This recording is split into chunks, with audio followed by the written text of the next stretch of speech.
रोहित की दीदी समीक्षा की शादी अर्पित से हुई थी। रोहित 20 साल का था, जो कि अपना पूरा दिन मोबाइल पर ही निकालता था। कभी पबजी खेलता तो कभी यूट्यूब चलाता। एक दिन अर्पित और समीक्षा समीक्षा के मम्मी पापा से मिलने आते हैं और देखते हैं कि रोहित मोबाइल से हटने को तैयार ही नहीं है। अरे रोहित, तुम्हारी तो आईआईटी की परीक्षा है ना? तुम तैयारी नहीं कर रहे हो परीक्षा की? वो सब तो मोबाइल पर ही हो जाएगा। ये देखिए, ये है गूगल। इससे जो भी पूछो वो सब बता देता है। तो आखिर कागज क्यों बर्बाद करूं? अरे पर तुम इन प्रश्नों की तैयारी बिना लिखोगे कैसे?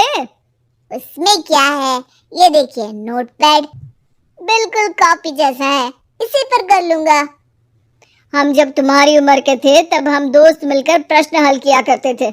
उससे हमारी हैंडराइटिंग की भी प्रैक्टिस हो जाती थी और समय का भी अंदाजा लग जाता था। और फिर साथ में हम एक दूसरे की मदद भी कर देते थे अगर कोई अटक जाए तो। आपका जमाना अलग था जीजा जी, अभी जमाना फास्ट और स्मार्ट हो गया है। जमाना क्या, अब तो फोन भी स्मार्ट हो गया है। समय के साथ बदलना पड़ता है जीजा जी। अब बस भी कीजिए, आप हर चीज को लेक्चर में बदल देते हैं।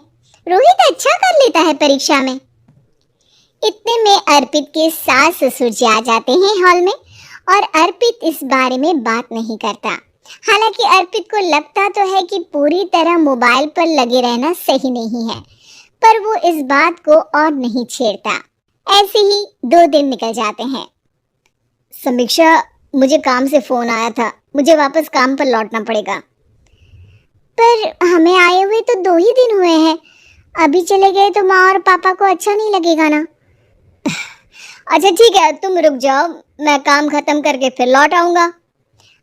एक काम कीजिए ना, परसों रोहित भी परीक्षा के लिए निकलेगा, आप उसी के साथ निकल जाना। दोनों वैसे भी बात नहीं करते, साथ में जाएंगे तो हो सकता है आप लोग आपस में बातचीत भी करने लग जाओ।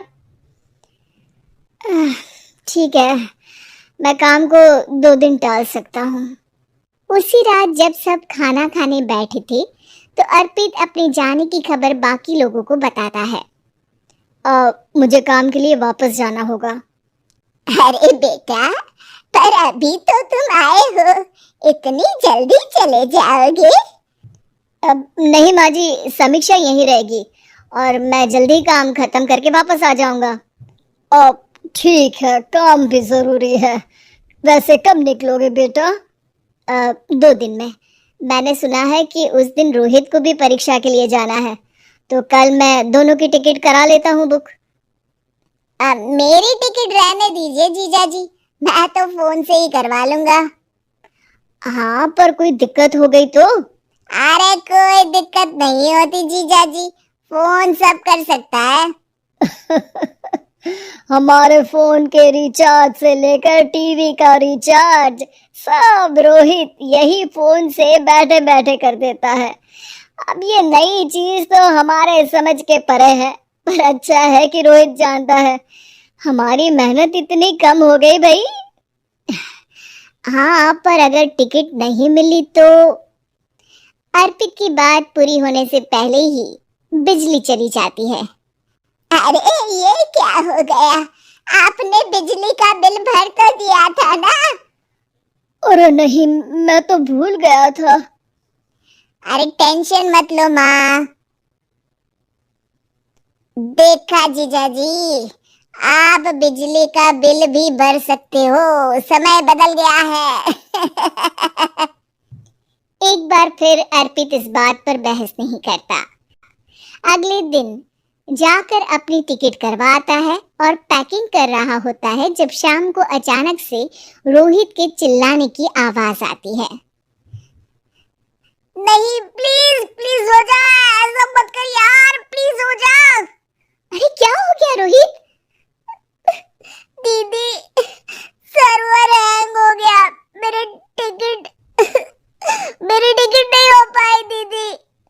क्या मतलब टिकट नहीं हो पाई? इतने में वहां रोहित की मम्मी और पापा भी आ जाते हैं। अरे क्या हो गया?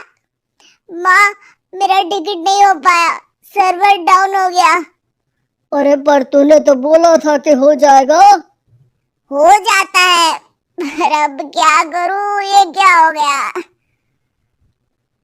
अब कल की तो कोई बस भी नहीं है, ना ही अब टिकट मिलेगी ट्रेन की कल के लिए। मुझे तो कोई रास्ता नहीं दिख रहा। अब फिर लगता है मेरा ये साल बर्बाद हो जाएगा। घर पर एकदम से दुख का माहौल छा जाता है और सब रोहित को डांटते हैं, पर इतने में अर्पित वहां आ जाता है। आप सब रोहित को क्यों डांट रहे हैं? आपने ही तो उसे बढ़ावा दिया था ना। लेकिन इसकी लापरवाही के कारण इसकी परीक्षा छूट जाएगी। इसने तो हमसे कहा था कि टिकट हो जाएंगे। हे भगवान, अब क्या होगा। चिंता करने की कोई बात नहीं है, मैंने एक एक्स्ट्रा टिकट करवा ली थी। मैं समझता हूँ कि मोबाइल हमारा ही काम आसान करने के लिए है, पर उस पर ही पूरी तरह से निर्भर होना तो गलत बात है ना। रोहित टिकट को देखकर बहुत खुश हो जाता है और जोर से जाकर अपने जीजाजी के गले लग जाता है। सॉरी जीजाजी, मुझे आपकी बात ध्यान से सुननी चाहिए थी, पर थैंक यू सो मच। हाँ बेटा, तुमने तो इसका भविष्य बचा लिया। शिक्षा, दूसरों से मदद मांगना गलत नहीं, पर दूसरों पर निर्भर हो जाना